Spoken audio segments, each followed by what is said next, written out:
In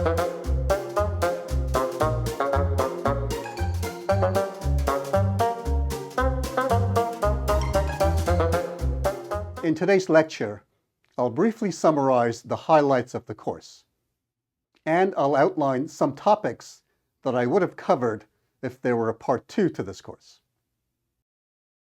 We began the course by specializing codes to block codes where all code words have the same length. We then specialized block codes to linear codes, where the code words form a k-dimensional subspace of the n-dimensional vector space of all n tuples over a finite field GFQ. We use standard results from linear algebra to study linear codes.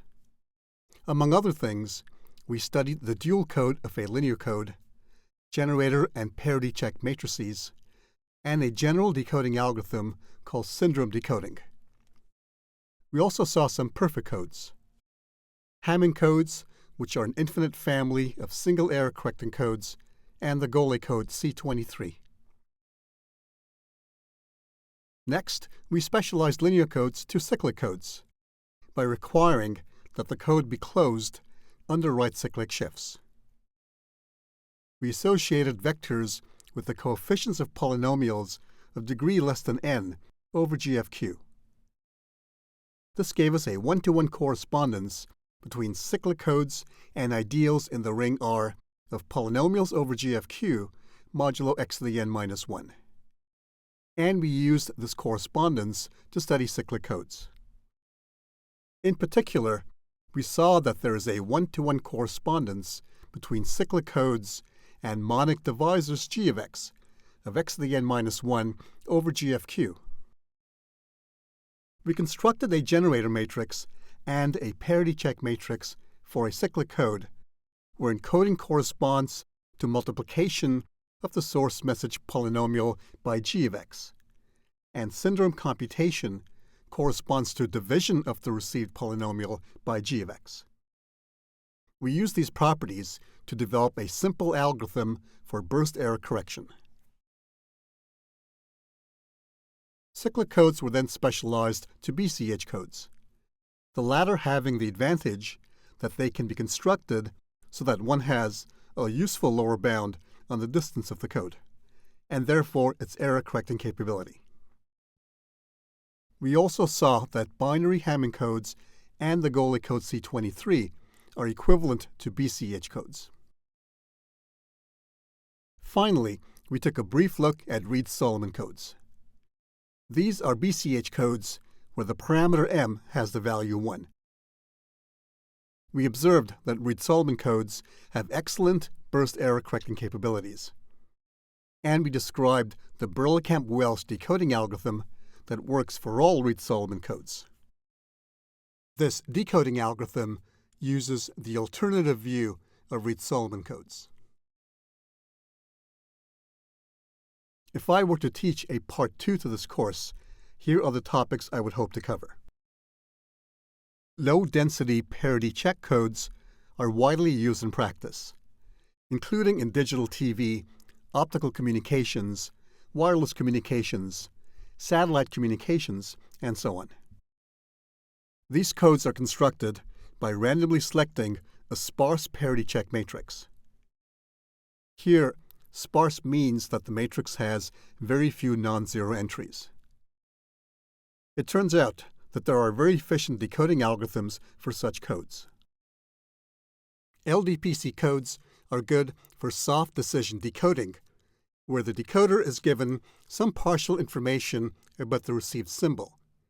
For example, that a received bit is 0 with probability 75% and 1 with probability 25%. Concatenation codes are widely used in practice. These codes combine the best of BCH and Reed-Solomon codes with LDPC codes.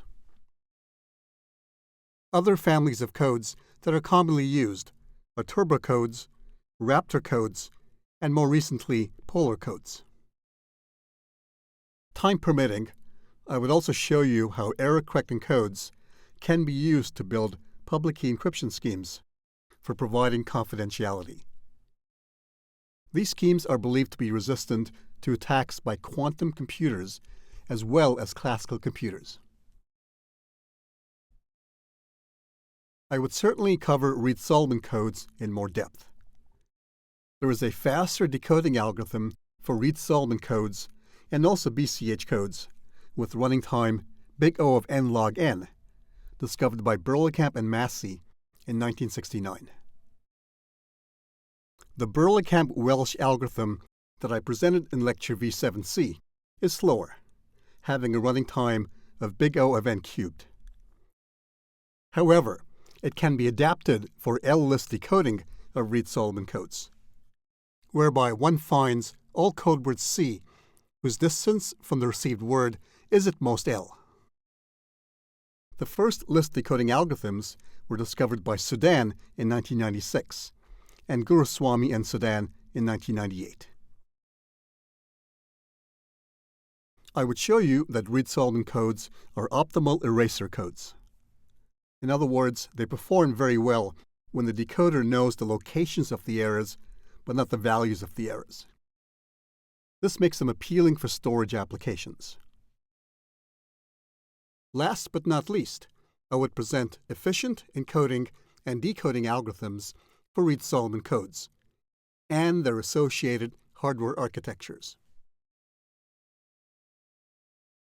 Lastly, I'll mention that Reed-Solomon codes have found many applications in computer science, including for distributed storage, compressed sensing, group testing, learning theory, pseudorandomness, complexity theory, and algorithm design. These newer applications are covered in the textbook Essential Coding Theory by Guruswamy, Rudra, and Sudan. All right, so this brings an end to the course. I hope that you've enjoyed the course and appreciated the nice applications of linear algebra and abstract algebra in making communications and storage more reliable. Good luck with your studies, and I hope that we get the opportunity to meet again in the metaverse. Yo, check it out. I got the codes that be straight legit. Linear, Hammond, cyclic, and Reed-Solomon. We don't quit. Error correcting in every line and every bit. When it comes to coding, we the top dogs, no need to admit. Error correcting codes, we keep it tight. Linear codes, Hammond codes, we take flight. Cyclic codes, Reed-Solomon, we never